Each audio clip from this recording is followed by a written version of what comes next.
How to find the strongest support and resistance levels. Hey guys, welcome back to another episode. In this video we will be going through our very simple yet profitable support and resistance trading strategy. If you want more videos more often, please smash the like button, subscribe, and turn on the notifications bell, and share this video across your WhatsApp, Facebook accounts, or Twitter to show your support. A very important point before we start. Everything we discuss in this video can be used for currency trading, stock trading, and crypto, because price action stays relatively consistent across different assets, so we're going to go very in-depth in this video.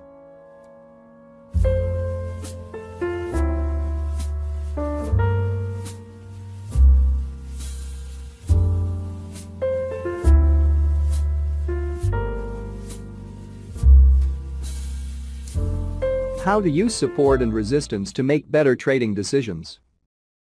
To use support and resistance effectively, you first need to understand how asset prices typically move, so you can then interpret support and resistance from that framework.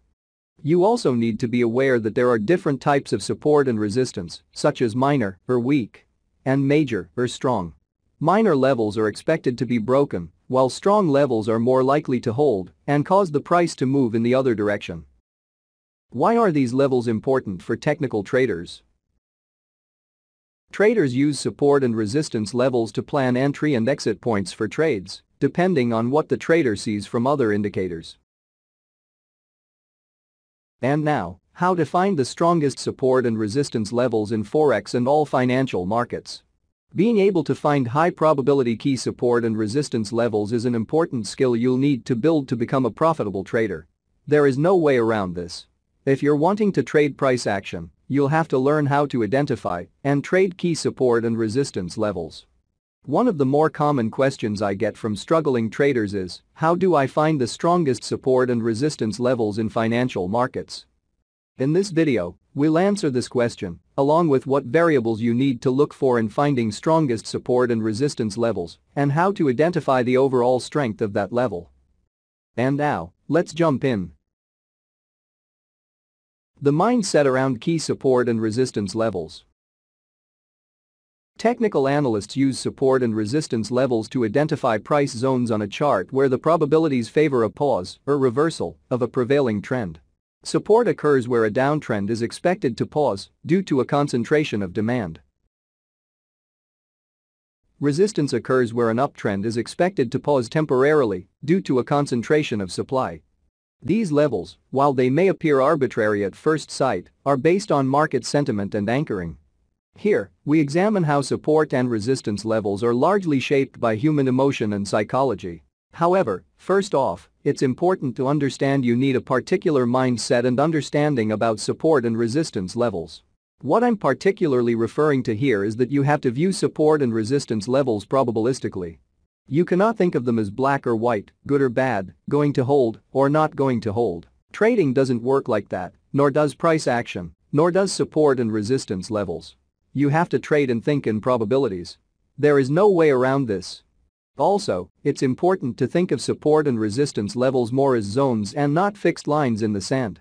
This means you realize there isn't one price where the support or resistance is broken. So you cannot think of it like, if the Euro-United States dollar breaks 1.1350, I'm bullish, but if it's at 1.1349, I can't be bullish. Order flow doesn't work like this, nor are all large institutional players and hedge funds parking their buy or sell orders at the same price. They will often cluster their orders around specific prices. And it is this small cluster or range of prices which constitutes the zone. So, avoid the trap of relating to support and resistance as a single price or line in the sand. Think of them as zones of important order flow. And now, how to find the strongest support and resistance levels in Forex and all financial markets. The strongest support or resistance levels will more often than not be with trend. What this means is, if we are in a bull trend, pullback levels to support will more often than not be stronger than resistance levels above. This is because the underlying order flow in a bull trend is more dominantly on the buy side. Holding multiple tests of a with trend level usually is a good indicator of its level of strength. Until the trend changes, hedge funds and large institutional players will be looking to buy more than sell, so the order flow on those pullback levels will often be stronger than resistance levels, which will often fold faster. Here are a couple examples. In this chart on the British Pounds United States dollar daily chart, notice how the resistance levels only survive a few touches before breaking, while the key support levels survive multiple touches before creating a new leg higher. This should tell you where the dominant order flow is on the bull side, and that until you see this structure and order flow changing. You want to be trading with trend as much as possible. Another example of how a with trend support level held multiple touches is in this United States dollars JPY daily chart. Notice how the support levels held multiple touches in the middle. The ability to withstand multiple touches tells you the more dominant order flow is on the bull side, as they're able to handle multiple tests while holding the line. Also notice how the last support level, 105.38, was just barely touched before producing a super strong bull move. Quick reactions that take out prior swing highs often denote impulsiveness and a strong amount of order flow present to hold the level for 1 or 2 candles before rocketing higher 1500 pips. So make sure to note these variables as demonstrating strength in a particular level. First, holding the line after multiple touches. Second, strong reactions from a key support and resistance level. Third, with trend levels will often be stronger than counter-trend levels. Now that you have a few variables to look for, make sure you build your skills in identifying these variables till they become subconscious.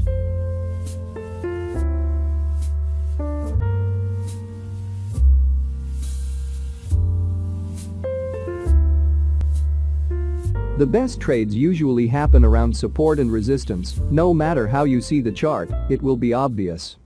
Most traders love to use support and resistance as a trading strategy, but they often lack a clear method for taking advantage of price action support and resistance. In this video, I will show you how to build a systematic trading approach using support and resistance. So, what exactly is support and resistance? Support and resistance levels, or support and resistance zones as they're often called in price action books, are basically areas in the market where the price has a high probability of reversing and moving in the opposite direction. They are drawn on the chart using horizontal rectangles and are found by looking for the times when multiple reversals occurred from similar points to one another. These areas serve as valuable markers that are fundamental in identifying entry, exit, stop loss, profit-taking levels, and risk-to-reward ratios. Support level definition and examples. Think of support as the floor, the area where the price has difficulty falling below. This is where buyers are expected to step into a falling trend, causing the downward trend to pause as demand increases. In theory, support is the price level at which demand or buying power is strong enough to prevent the price from declining further. The rationale is that, as the price gets closer and closer to support and becomes cheaper in the process, buyers see a better deal and are more likely to buy. Sellers become less likely to sell since they are getting a worse deal. In that scenario, demand or buyers will overcome supply or sellers, and that will prohibit price from falling below support. Here are other examples of support level.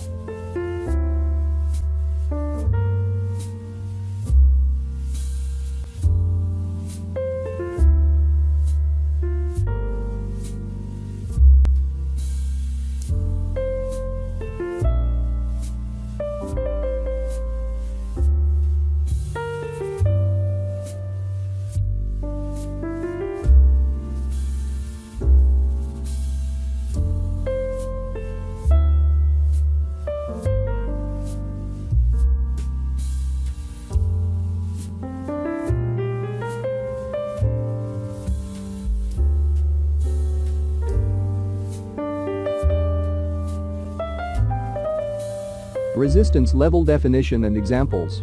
Think of resistance as the ceiling, the area where the price has difficulty rising above. This is the area where sellers come into a rising trend, causing the upward trend to pause as supply increases. In theory, resistance is the price level at which supply or selling power is strong enough to prevent the price from rising further. The rationale behind this is that as the price gets closer and closer to resistance and becomes more expensive in the process, sellers are more likely to sell and buyers become less likely to buy. In that scenario, sellers will overcome demand or buyers, and that will prohibit price from going above resistance. Here are other examples of resistance level.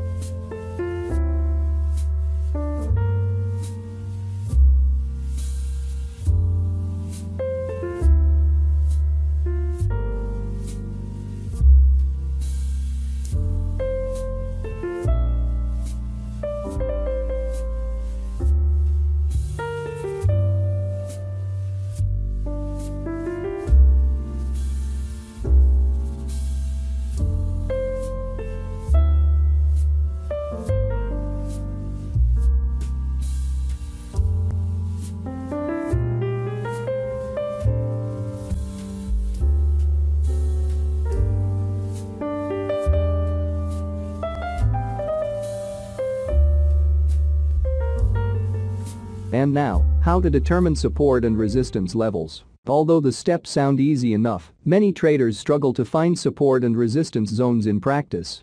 If you are having difficulty, don't be discouraged. Identifying levels of support and resistance is a skill that is built up over time through lots of practice and analysis. There are thousands of ways to identify support and resistance levels on a chart. Some traders will use indicators, but we honestly prefer to draw them ourselves. By observing price action, you can learn to decipher what the market is showing you. Our method is simple yet effective and can be adapted to fit into any trading strategy. Step 1. Start with a clean chart. Support and resistance are all about price action. Nothing else. Remove distractions and simply focus on the price. Indicators have a tendency to cloud a trader's judgment. This is especially true where a trader has multiple indicators on one chart. A trader can easily convince themselves they are seeing things that are not necessarily there. When it comes to drawing lines of support and resistance, keep it simple and start with a clean chart. Step 2. Identify all swing highs and lows. The first support and resistance indicators are swing highs and swing lows. Swing highs and swing lows are turning points in the market. These are areas that the market has already indicated there is more buying or selling pressure, causing the market to turn. So if the market were to revisit these areas again, there is always a chance that it could turn at those areas again. So, I want you to put a line at every top and low you see on your chart. The important thing here is to draw a simple line at all lows and highs. It shouldn't be very subjective. The powerful aspect of this step is that you will be able to easily determine whether the market is in a trend or not, since you will see the highs and lows. As you can see on this chart, the market isn't currently in a trend. Step 3. Add areas to connect the highs or lows. The last step in drawing support and resistance zones consists of linking the highs and lows you identified with horizontal rectangles. Those will become your main support and resistance zones. There is almost no way that the zones you draw will lie exactly on all the highs and lows you identified. That is totally normal, be okay with it. Whenever you feel you can connect two highs or lows, add an horizontal rectangle. Once you have completed this process, you can be confident that the rectangles represent clear support and resistance zones. Step 4. Simplify. Remove any areas that are not close to the current price. They will only confuse you. If the price does dramatically jump, you can always redraw your areas of support and resistance. But in the meantime, keep your focus on levels that are just a few pips away from current price and pay even greater attention to levels that have shown strength or levels that have been tested 3 or more times.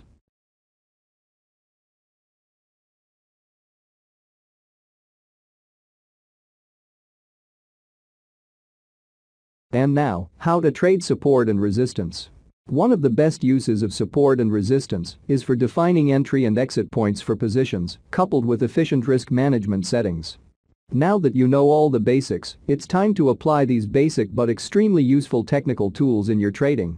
Because here, at Trader DNA, we want to make things easy to understand, we have divided how to trade support and resistance levels into 2 simple ideas: the bounce and the break. First, the bounce. As the name suggests, one method of trading support and resistance levels is right after the bounce. Many novice traders make the error of setting their orders directly on support and resistance levels and then just waiting for their trade to materialize. Sure, this may work at times, but this kind of trading method assumes that a support or resistance level will hold without price actually getting there yet. You might be thinking, why don't I just set an entry order right on the line? That way, I am assured the best possible price. For example, instead of simply buying right off the bat, we want to wait for it to bounce first before entering. If you've been looking to go long, you want to wait for it to bounce off support before entering.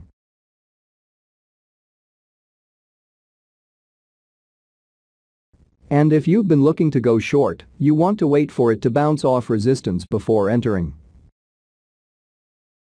By doing this, you avoid those moments where price moves fast and break through support and resistance levels. From experience, catching a falling knife when trading the market can get really bloody. Second, the break. In a perfect world, support and resistance levels would hold forever. In a perfect trading world, we could just jump in and out whenever price hits those major support and resistance levels and earn loads of money. The fact of the matter is that these levels break and often. So, it's not enough to just play bounces. You should also know what to do whenever support and resistance levels give way. There are two ways to play breaks in trading: the aggressive way and the conservative way. The aggressive way, or support and resistance breakout strategy. The simplest way to play breakouts is to buy or sell whenever price passes convincingly through a support or resistance zone. The keyword here is convincing because we only want to enter when price passes through a significant support or resistance level with ease. The support and resistance breakout strategy involves the following steps. Step 1. Identifying the price movement direction. If there is an uptrend, we should expect a resistance breakout.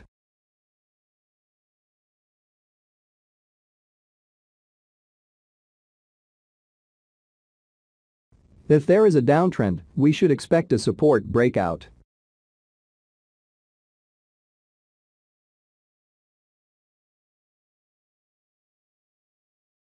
Step 2. As soon as the price makes a real break through the target level, we open a trade. In case of a resistance breakout, we buy an asset. In case of a support breakout, we sell it. Let's take a look at the examples where this strategy can be applied.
The conservative way, or support and resistance retest strategy.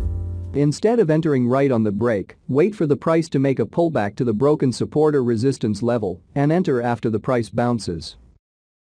Here are the examples illustrating the strategy.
Placing stop loss properly when using support and resistance trading strategies. Once again, take into account that support and resistance levels should be referred to as price zones, which sometimes appear to be quite blurry. The price actively interacts with these areas, so stop loss should be placed outside of these zones. As always, at Trader DNA we want to make things easy to understand. If you learned something new, make sure you subscribe, click the notification bell, and leave us a like to show your support. See you next time.